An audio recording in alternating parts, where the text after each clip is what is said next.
Oh, oh putain de mon âne. De quoi? Qu'est-ce que vous voulez savoir? Comment choisir un brasero? Et je vais vous expliquer comment vraiment choisir votre brasero. Alors, votre brasero, c'est tout ça. Il y en a qui en vendent, il y en a plein. Il y en a plein qui en vendent. Et la principale chose qu'il faut regarder, c'est la qualité du brasero. C'est sûr que c'est un coût. Le brasero, c'est pas donné. C'est un petit investissement. Et si cet investissement, vous faites comme les barbecues, vous savez, les barbecues tolés, là, que ça vous dure un an ou deux, et au bout d'une saison, vous le prenez, vous le jetez.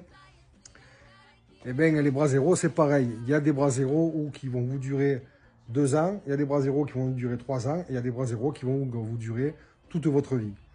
Alors, pour choisir un bon brasero qui vous durera toute votre vie, c'est l'épaisseur du socle. On va dire l'épaisseur du socle, c'est quand même important. Si le socle fait 2 mm, à tout moment, ça peut se vriller, ça peut se péter. C'est bien, mais ce n'est pas le top. Il faut regarder aussi le foyer. À quelle épaisseur est fait le foyer.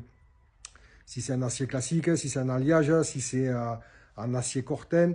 Alors, pour expliquer, l'acier Corten, si je ne dis pas de conneries, je pense que je ne dis pas de conneries, l'acier Corten, c'est un acier qui est fait exprès, qui rouille, certes, mais il s'immunise. Donc après, il se consomme plus. Ça fait l'aspect un peu rouillé.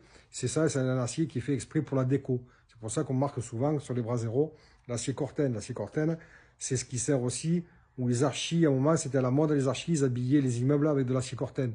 Ça fait cet effet rouille naturel et ça s'immunise. Donc ça, il y a l'acier Corten. L'acier classique, ça va se rouiller, puis dans le temps, ça va se bouffer. Donc à tout moment, vous allez voir un trou, vous allez le prendre, vous allez le jeter. Pas du jour au lendemain, c'est sûr, mais le socle risque de se manger.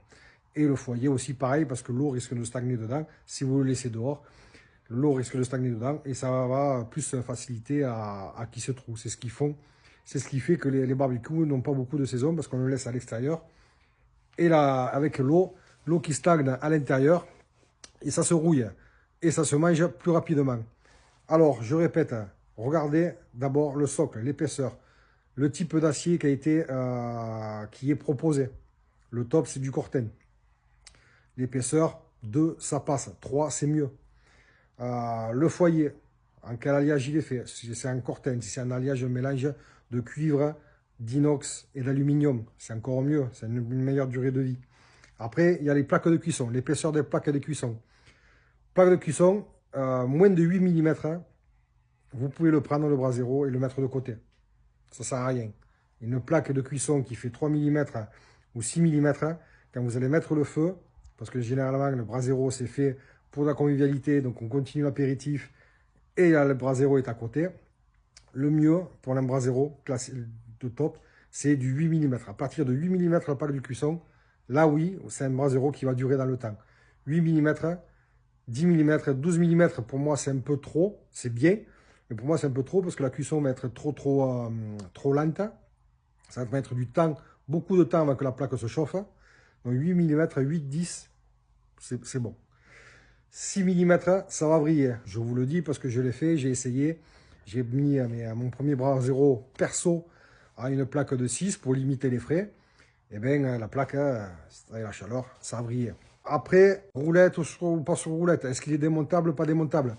Le mieux pour moi, après c'est suivant les budgets de chacun, mais le mieux pour moi, un brasero, vous regardez, il faut qu'il soit démontable. Au moins au moins en 3 parties. Vous prenez le socle et le foyer d'un côté, et la grille et la plaque de cuisson de l'autre. C'est le mieux. Franchement, c'est le mieux. Après, si vous avez tout qui est démontable, c'est encore mieux. Qu'il soit sur roulette, option roulette, c'est bien pour pouvoir le déplacer où vous voulez. Vous pouvez le ranger dans un coin de la terrasse, et quand vous en avez besoin, vous le prenez, vous le mettez, vous avez la table qui est juste à côté. Hop, vous faites cuire vos trucs là, vous êtes comme ça, vous avez la table là. Vous êtes entre potes, à la petite binouse, le petit vin rouge ou le ricard, et vous faites cuire le machin, pam, pam, pam. Tout le monde est convivial, c'est convivial.